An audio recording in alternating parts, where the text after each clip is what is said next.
Russian propaganda meant to justify Russia's illegal invasion into Ukraine is pretty much all over the place and really does conflict with what Putin claims to be an invasion meant to denazify Ukraine.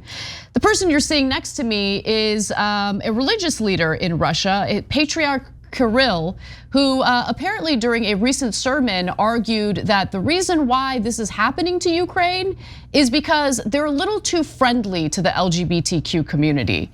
Yeah. The patriarch here, the head of the Russian Orthodox Church, during a sermon called Russia's military operation, which of course is an invasion in Ukraine, a conflict over which side of God humanity will be on between Russia and Western countries that embrace more progressive values. He called attention to Ukraine's support of gay rights and the presence of gay pride parades. And this is according to the Moscow Times.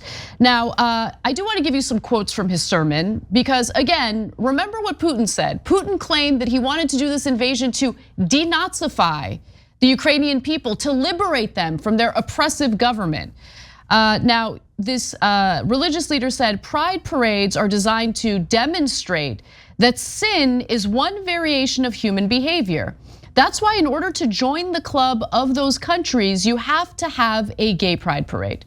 Yes, that is a that is a serious rule. You have to show the West that you are with us by having gay pride parades. It's written in a document somewhere.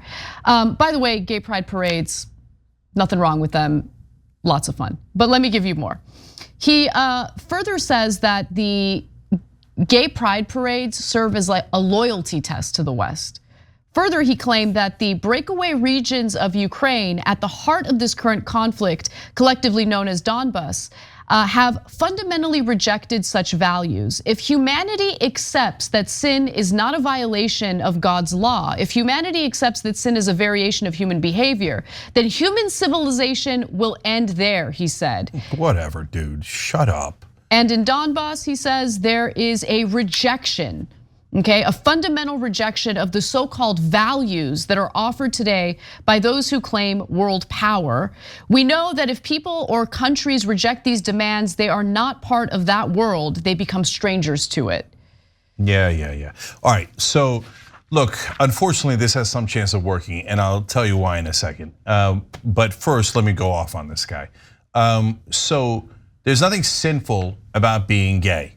There just isn't. People are born that way, and if they're born that way, guess who made them that way? God made them that way. So you got a problem with it, take it out with God. Are you saying God made a mistake? Is that what you're saying? Orthodox religious leader? Is that what you're saying? That God's a screw up? What kind of an insult to God is that? Do they occur in nature? They clearly occur in nature. Clearly. Who created nature? God did. So don't tell me, no, you don't understand. So we think a rabbi wrote this 2,500 years ago when we didn't know anything at all. And we thought that the stars were little pinholes that God created in the sky to let the light of heaven through. And I'm still believing that nonsense. And I'm oppressing people with it. I'm killing people with it. I'm ruining their lives with it because I'm saying you're sinful. You're sinful for doing something that is 100% natural to you.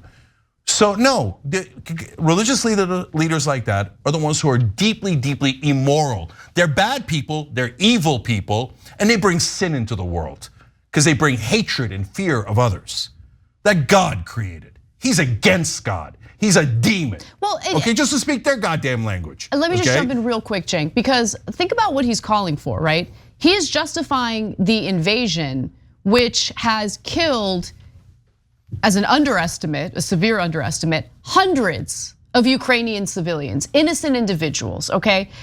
He is justifying that death. He is justifying the damage that's being done to this country, to these people. He's justifying all those family members who have died as a result of Russian airstrikes, of shelling, all of that.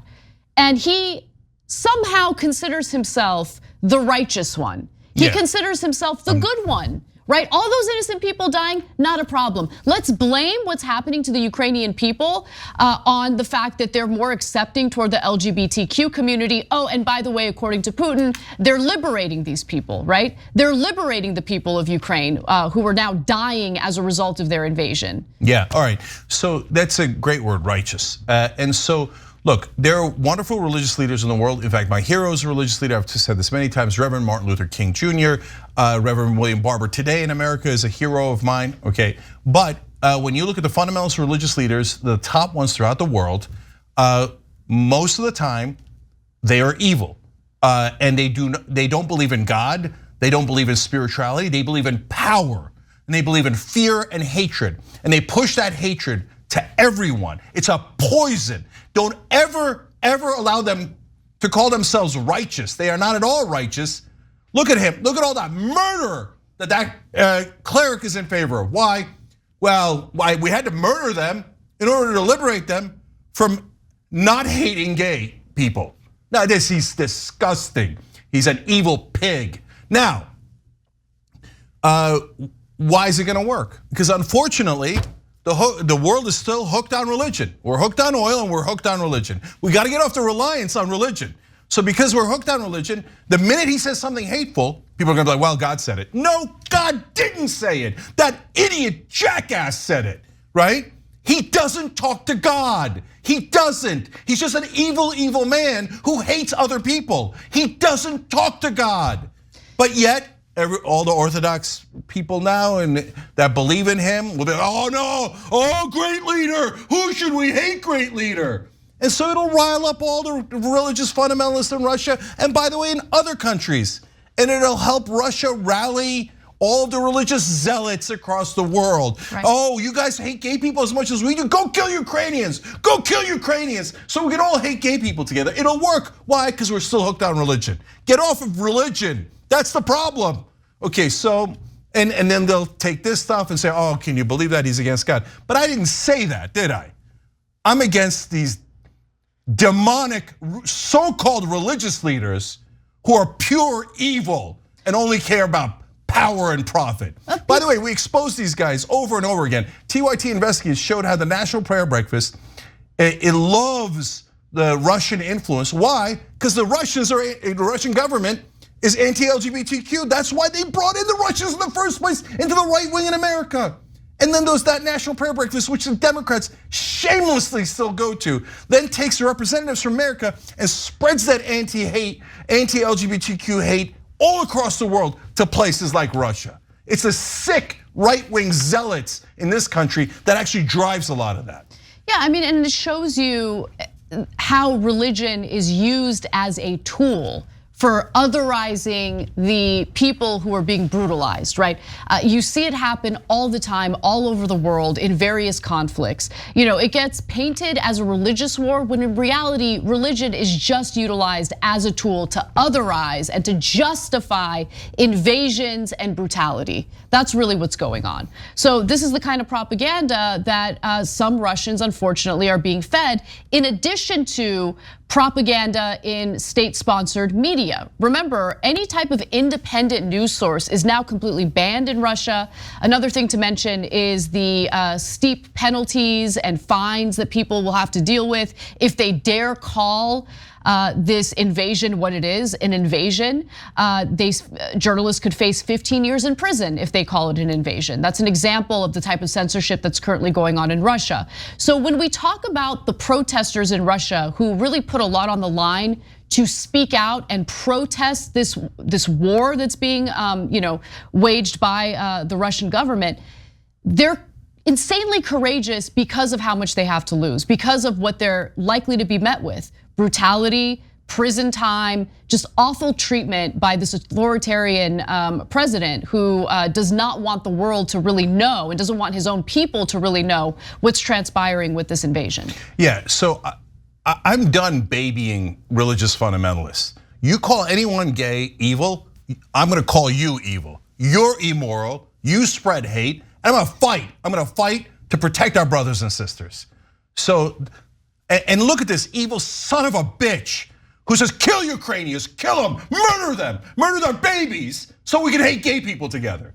No, my answer is no. You're deeply immoral. You're deeply immoral. And we're not gonna stand for it anymore. So I don't care who what other insane religious zealots he gathers together. They go, oh, somebody wrote it thousands of years ago. We have to hate gay people. No, you're immoral. You're immoral. You're terrible, terrible people. And I'm not gonna stand for it. So, okay, and now you know who he's attacking, by the way? He's saying the problem is the West. What happened, right-wingers in America? I thought we were protecting Western civilization. Now the top cleric in Russia is attacking Western civilization. Well, they would agree of course with that they analysis. Would. Because they're also hateful, immoral, evil people. Right wing is evil. You say to people, you're born that way and we're gonna hate you? No, you're an evil person. Just use their words and stop running. Oh, well, I mean, you don't hate gay people, they're not bad. What do you mean they're not bad? You're bad. You're a terrible person. Am I clear enough? Let's go fight. Let's go fight for Ukraine. Let's go fight for each other against these goddamn zealots. Thanks for watching The Young Turks. Really appreciate it. Another way to show support is through YouTube memberships. You'll get to interact with us more. There's live chat emojis, badges. You've got emojis of me, Anna, John, JR. So those are super fun. But you also get playback of our exclusive member-only shows and specials right after they air. So all of that, all you gotta do is click that join button right underneath the video. Thank you.